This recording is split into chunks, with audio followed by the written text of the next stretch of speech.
I was never rebellious. I never yelled. Never slammed doors. Never turned my back. I was everything they expected. And maybe even more than that.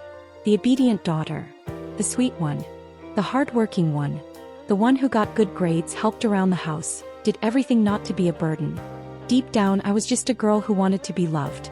But even so, she hated me. Not with words. Not with slaps. But with cold looks. With long silences. With gestures that said all the time, "You annoy me just by existing." And that broke me. Because I didn't understand. How can a mother despise the daughter who never caused trouble? How can someone reject the very person who tried the hardest to please? I tried. I tried so hard. I kept seeking approval as if her love were a locked door, and I spent my life trying to find the right key.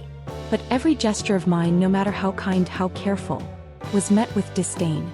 She looked at me with impatience, as if my presence was bothersome, as if I were a reminder of something she didn't want to remember.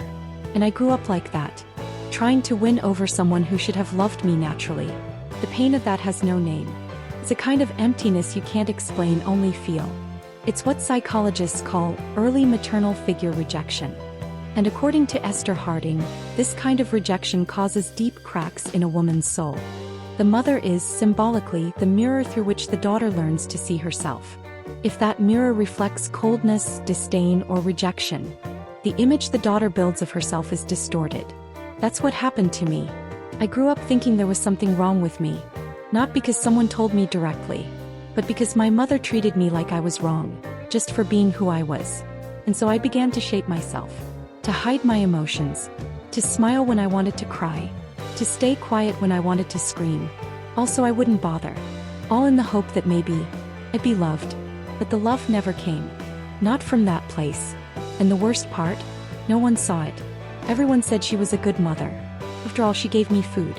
He paid for school. She'd say she's a good student at family gatherings. But no one saw what happened behind her gaze. No one felt the ice she left in the air every time I tried to get close. Because maternal rejection is a crime with no evidence.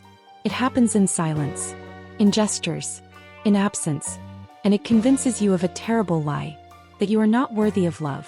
It took a long time and many therapy sessions for me to understand the problem wasn't me. A psychologist once told me, "Your mother didn't hate you. She hated what you triggered in her." And that changed everything. Because according to Harding, when a daughter is sensitive, perceptive, and intense, she can be a threat to a mother who never allowed herself to feel any of that. The daughter becomes a mirror, and the mother, seeing in her all she repressed, starts to reject. Not out of malice, but out of pain. And that is not the daughter's fault. But I didn't know that. As a child, we don't understand emotional nuance. We just feel. And what I felt was, I am the problem. That feeling followed me for years. At school. In relationships. At work. I was always trying to be perfect, because I believed only then I'd be loved. But perfection doesn't buy love. Nor does it heal rejection. And eventually, I broke. I broke from trying too hard. From bending myself over and over. From suffocating the girl I was, just to fit into an expectation that was never mine. That's when I finally stopped trying to please, and started listening to myself. I looked inside and saw a wounded child, who just wanted affection. Who just wanted to be seen. Who just wanted to hear one day, "You are enough exactly as you are." And I began little by little to give that to her, as to myself, because my mother didn't know how. And maybe she never will. But I can hold myself now.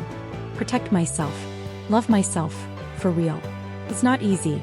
The voice of rejection still echoes sometimes. Says I'm too much. Too sensitive. Too intense. Too complicated. But now I know. That voice isn't mine. It's the echo of the past. It's the sound of someone's pain. Someone who never learned how to love and took it out on me. If you went through something like this, if you were the perfect daughter and still received rejection in return, I want to tell you, it wasn't your fault. You weren't hated because you were wrong.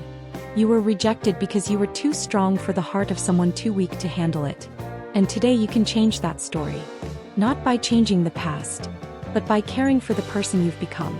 You don't need to please to earn love anymore. You are already lovable, even with all your imperfections. In the comments, tell me, what was the moment you realized your mother or another woman who should have loved you, looked at you with coldness even when you did everything right. Your story can help free other women too.